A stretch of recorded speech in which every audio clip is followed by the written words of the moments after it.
uzira uwo uriwe, kandi uwo uriwe ntiwigeze umutoranya.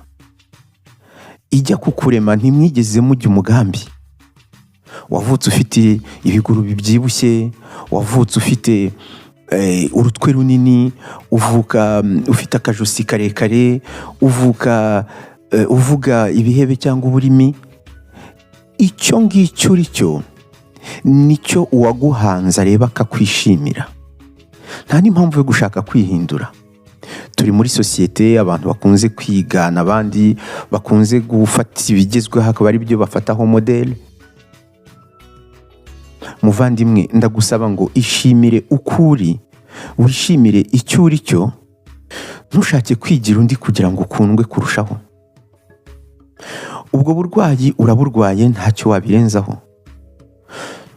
Birashoboka ko n'ejo wagenda bakaguca ukuguru, ariko iyaguhanze ibyo ngibyo mu mibare yabyo irabizi. Nyuma yo kuguca uko kuguru, ejo wabona na proteze, ejo ugakomeza ugakora ibindi.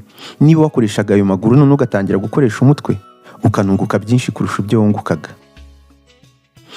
Ndagira nkwibutse ngo ubu buzima ni urugendo, kuko iyo iri tariki igeze ukava mu ubu buzima, kubemera bemera kujya mu bundi buzima, kubatemera bemera ko birangirira hariya. Ariko icyo nzi cyo, iyo iri tariki yageze, Umunyarwanda nawe wavuze ngo ntawe urusimbuka rwamubonye. Iyo rwakubonye rurakumira, wabyemera utabyemera, wagenda ubabaye wagenda utababaye, wanyura mu rworoshye cyangwa se mu rukomeye, ariko iyo wagiye uba wagiye. Mu gihe ugihumeka rero, mwana wa mama, nakwisabira guhorana umunezero no mu bigoye, no muri ubwo bukene. None si za mayibobo zinywa kole kugira ngo ziryame, zikajya gutoragura ibiryo muri pubere, ko zikomeza kubaho kandi igihe kikazagera ukabona umwana wabaye mayibobo igihe kirageze abaye ministre, ukabona umwana wabaye mayibobo abaye mu businessman, agize abantu igihumbi akoresha. Ugihumeka ndagira ngo nkubwire ngo biracyashoboka.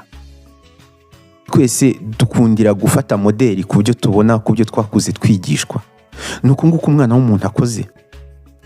Turi abantu bari specialiste mu gukopera.